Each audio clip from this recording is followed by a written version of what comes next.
ചേലക്കരയിലെ polling കഴിഞ്ഞു. മുന്നണികളെല്ലാം തന്നെ കൂട്ടിയും കീഴ്ച്ചുമുള്ള കണക്കുകൂട്ടലിലൊക്കെ തന്നെയാണ്. ഈ ഒരു അവസരത്തിൽ നമ്മോടൊപ്പം ചേരുന്ന LDF സ്ഥാനാർത്ഥി UR പ്രദീപാണ്. അതും കുടുംബസമേതം തന്നെയാണ് മാതൃഭൂമി ന്യൂസിനൊപ്പം ചേരുന്നത്. സഖാവേ, എങ്ങനെയാണ് തുടക്കം തുടരലൊരു കോൺഫിഡൻസ് ഉണ്ട്, അതിപ്പോഴും മുഖത്തൊക്കെ പ്രകടമാണ്, എന്താണ്?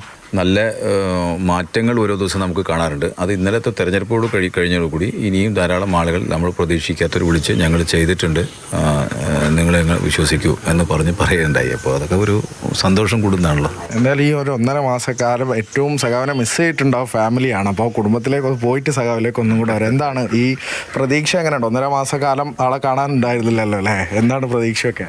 അല്ലേ, നല്ല വിജയം ഉണ്ടാവും, നല്ല പ്രതീക്ഷയുണ്ട്. പിന്നെ ഇന്നലെ വോട്ട് ചെയ്ത് വരുമ്പോഴും ഫ്രണ്ട്സുകളായാലും നാട്ടുകാരായാലും നമുക്ക് നല്ല സപ്പോർട്ടായിരുന്നു. അവരുടെ ഒരു ധൈര്യമാണ് ഏറ്റവും വലിയൊരു മുതൽക്കൂട്ടെന്ന് തന്നെ പറയാം. എങ്ങനെയാണ് ഈ ഒരു മാസക്കാലം അച്ഛനെ മിസ് ചെയ്തിരുന്നോ? നല്ല മിസ് ചെയ്തിരുന്നു. രാത്രിയൊക്കെ ലേറ്റായിട്ട് എത്തുക, അതുപോലെ കാലത്ത് നേരത്തെ പോവും. അപ്പോൾ ഒന്നും സംസാരിക്കാനൊന്നും പറ്റാറില്ല. ഇന്നാണ് ഫ്രീ ആയതൊന്ന്. അത് ചെറിയൊരു സങ്കടമൊക്കെ തോന്നിയിരുന്നു. അപ്പോൾ തോന്നിയിരുന്നു. എന്താണ് പരിഭവം ഉണ്ടായിരുന്നോ? എന്തായാലും ഇനി അച്ഛൻ ജയിച്ചു വരും എന്നുള്ളൊരു പ്രതീക്ഷ അല്ലേ? പ്രതീക്ഷ ഉണ്ട്. അത് എനിക്ക് വലുതായിട്ടൊന്നും അറിയില്ല. ഇന്നലെ ഉണ്ടായ EP ജയരാജനുമായി ബന്ധപ്പെട്ട വിവാദം ഉൾപ്പെടെ വോട്ടർമാരെ സ്വാധീനിച്ച് കാണുമോ?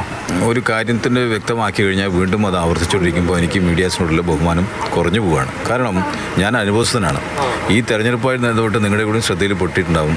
ഞാൻ അറിയാത്തൊരു കാര്യം ഞാൻ പരാതി കൊടുത്തു എന്ന് പറഞ്ഞൊരു വാർത്ത രാത്രി 11 മണി വരെ ചില ചാനൽസ് അത് കാണിച്ചു ചെയ്തു. എൻ്റെ സ്റ്റേറ്റ്മെൻറ്റ് വന്നു, ഞാൻ അറിഞ്ഞു പോലില്ല, അറിയാത്തൊരു കാര്യം നിങ്ങൾക്ക് എവിടുന്ന് കിട്ടിയെന്ന് ചോദിച്ചിട്ട് അങ്ങനെ ഉണ്ടായിട്ടില്ല അല്ലേ എന്ന് എല്ലാവരും ചോദിച്ചപ്പോൾ അതില്ലാത്തൊരു കാര്യം ഞാൻ ഇങ്ങനെ മറുപടി പറയാമെന്ന് പറഞ്ഞു. ഞാനത് ഉണ്ടായിട്ടില്ല അറിഞ്ഞപ്പോൾ അതോടെ എല്ലാവരും പിരിഞ്ഞു പോയി.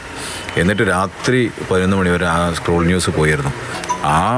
അതേപോലത്തെ വാർത്ത തന്നെയല്ലേ EP-യുടെ ഇതും അങ്ങനെ വന്നപ്പോൾ EP പറഞ്ഞു, EP-യുടെ സ്റ്റേറ്റ്മെൻറ്റ് വന്നു. പിന്നീട് DC ബുക്സിൻ്റെ അവരുടെയും സ്റ്റേറ്റ്മെൻറ്റ് വന്നു. ഇതെവിടെയോ ചെറിയ പ്രശ്നം പറ്റിയിട്ടുണ്ട്, ഇത് ഔദ്യോഗികമായിട്ട് ഞങ്ങളിത് അറിഞ്ഞതല്ല എന്നെല്ലാം പറഞ്ഞു. എന്നിട്ടും അത് രാത്രി 6 മണി വരെ, വൈകിട്ട് 6 മണി വരെ ഈ പോളിംഗ് നടക്കുന്നവരെ പല ചാനലുകളും ഇത് ആവർത്തിച്ച് കാണിച്ചു. അപ്പോൾ ജനം ഇതെല്ലാം മനസ്സിലാക്കി, എന്താണെന്നുള്ളത് മനസ്സിലാക്കി വെച്ചിട്ടുണ്ട്. അപ്പോൾ പോളിങ്ങിനെ ബാധിക്കുമെന്ന കാര്യത്തിൽ സംശയമില്ല. എന്തായാലും ഹാപ്പിയാണ്. അപ്പോൾ ഇനി കുടുംബസമേതം എന്താണ് അടുത്ത പ്ലാൻ? എന്താ?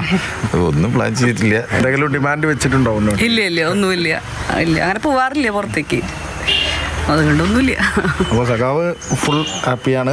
LDF ക്യാമ്പ് നിശ്ചയിച്ച് കേഡർമാർ നിശ്ചയിച്ച സ്ക്വാഡ് നല്ല പോലെ വർക്ക് ചെയ്തിട്ടുണ്ട്, ഹാർഡ് വർക്ക് ചെയ്തിട്ടുണ്ട്. അത് ഇന്നലെ ഞാൻ എല്ലാ ബൂത്തുകളിലും സ്ഥാനാർത്ഥി നിലയ്ക്ക് പോകുമ്പോൾ അവിടുത്തെ പ്രവർത്തകരുടെ ആവേശം എൻ്റെ മുഖത്ത് പോലും നോക്കണില്ല അവർ.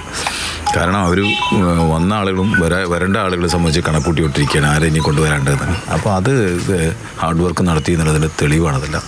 തുടക്കം മുതലുള്ള ആ ആത്മവിശ്വാസം UR പ്രദീപും കുടുംബവും തുടരുക തന്നെയാണ്.